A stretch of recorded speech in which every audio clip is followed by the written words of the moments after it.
नमस्कार, आप देख रहे हैं बिहार झारखंड का number 1 YouTube channel live cities और मैं हूं आपके साथ साहेब अली। उपेंद्र कुशवाहा नवादा में विभा देवी के लिए वोट मांगने के लिए पहुंचे थे। आपको बता दें कि नवादा में पहले चरण में ही चुनाव होना है। 11 अप्रैल को वहां पर मतदान होना है।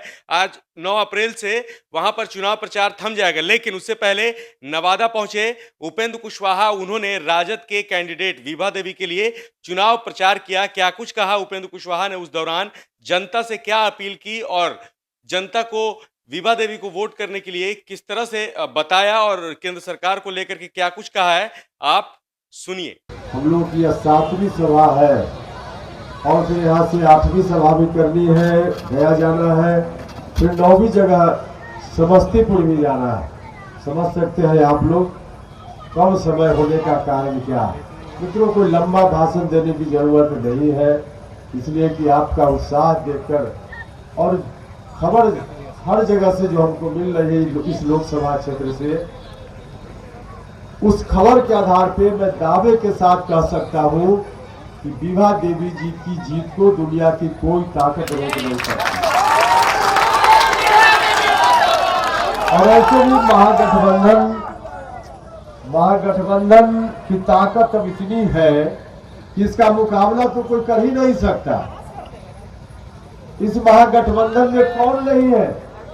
लालू यादव जी का दबे कुचले के नेता लालू यादव जी, इनका इतना बड़ा जनहार, मुकेश सहनी जी बैठे हुए, सन्नफ मलाह, मुनिया बिंद वगैरह अति पिछड़ा के तमाम लोग, क्योंकि उनकी लड़ाई लड़ते हैं मुकेश सहनी जी, तो इनका साथ। राष्ट्रीय लोक समता पार्टी, सामाजिक न्याय की बात करने वाली पार्टी, हम लोगों का साथ। जीतन राम मांझी जी, दलित महादलित की बात, उसके हक के लिए लड़ने वाले, महागठबंधन के साथ। कांग्रेस पार्टी, माइनॉरिटी और बाकी जो लोग हैं, गरीब गुरबा लोग हैं, उन तमाम लोगों की पार्टी, अब उनका भी समर्थन महागठबंधन के साथ। अब इस महागठबंधन का कोई मुकाबला हो सकता है क्या? कोई मुकाबला नहीं हो सकता। हम आपसे यही आग्रह करने आए हैं कि मजबूती से इस बात को गांव में जाकर समझाने की जरूरत है। मजबूती से जाइए, समझाइए। हम तो रहे हैं एनडीए में, भारत सरकार में मंत्री, और मंत्री रहकर हमने बहुत नजदीक से देखा है। पिछली बार लोकसभा चुनाव के पहले हम साथ में थे। नरेंद्र मोदी जी प्रधानमंत्री के उम्मीदवार हुआ करते थे। हर जगह बिहार की हर सभा में जाते थे और कहते थे कि हम भी पिछड़ा समाज से आते हैं, इसलिए पिछड़ा भाइयों हमको वोट दीजिएगा, हम आएंगे गद्दी पर तो पिछड़ों का कल्याण करेंगे, बोलते थे हर सभा में। उस वक्त हम लोगों को भी लगता था कि ठीक ही पिछड़ा समाज का आदमी पहली बार भारत का प्रधानमंत्री बनने जा रहा है, इसके अंदर में दर्द होगा पिछड़ा के प्रति। लेकिन बाद में पता चला महागठबंधन को तो नरेंद्र मोदी जी महामिलावटी कहते हैं। भैया, महामिलावटी कहते हैं नरेंद्र मोदी जी महागठबंधन को, लेकिन सच यह है कि महागठबंधन तो शुद्ध रूप से सभी जाति धर्म के लोगों का संगठन है, गठबंधन है। लेकिन नरेंद्र मोदी जी असली पिछड़ा नहीं बल्कि बनावटी पिछड़ा है। गठबंधन बनावटी नहीं है, नरेंद्र मोदी जी बनावटी पिछड़ा है। उपेंद्र कुशवाहा, तेजस्वी यादव, मुकेश सहनी जी, लालू यादव जी का घर, लालू यादव जी का जन्म पिछड़ा घर में हुआ है। हम सब लोग पिछड़ा घर में पैदा हुए हैं, लेकिन नरेंद्र मोदी जी वाकई पिछड़ा घर में पैदा नहीं हुए हैं। बाद में वहां की सरकार ने उनकी जात को पिछड़ा वर्ग में शामिल कर दिया, इसलिए पिछड़ा हो गए। उनके मन में, उनके अंदर दर्द कहाँ होगा पिछड़ों के प्रति। और वह भी उनकी ट्रेनिंग कैसी, हम लोगों की ट्रेनिंग तो कर्पूरी ठाकुर जी के स्कूल वाली ट्रेनिंग है। तो हम लोग एनडीए के साथ भी रहेंगे तो धक्का मारकर सामाजिक न्याय की बात करेंगे, हम करते रहे हैं। आप लोगों को मालूम है, सरकार में रहते हुए भी सदन में हमने जुडिशियरी में कैसे पिछड़ा और दलितों का प्रतिनिधित्व हो, इसकी आवाज हमने उठाने का काम किया। हम वहां भी थे तो भी सामाजिक न्याय की बात करते थे। यहाँ तो सामाजिक न्याय की धारा के अनुकूल का गठबंधन ही है। तो हम लोग तो हमेशा रहते हैं, करते रहते हैं, लेकिन उनकी ट्रेनिंग कहाँ की ट्रेनिंग है?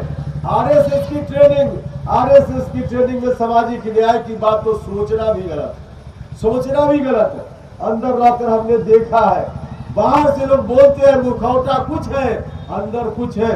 हम जिस विभाग के मंत्री थे, 40 केंद्रीय विश्वविद्यालय देश भर में है, उन 40 केंद्रीय विश्वविद्यालयों में जितने वाइस चांसलर पिछले 5 वर्षों में बहाल किए गए हैं उसमें लगभग सभी एक आध अपवाद को छोड़कर सभी आरएसएस का पुराना कहा बैठा हुआ व्यक्ति उसको ला करके वाइस चांसलर बनाने का काम किया गया।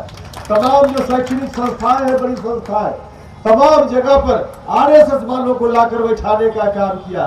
आरएसएस वाले बैठेंगे तो पिछड़ा दलित की बात नहीं करेंगे, सोचेंगे नहीं, करेंगे नहीं, वहां तो बात होगी, आप समझ सकते हैं क्या बात होगी। वही बात हो रही है, वही बात हो रही है।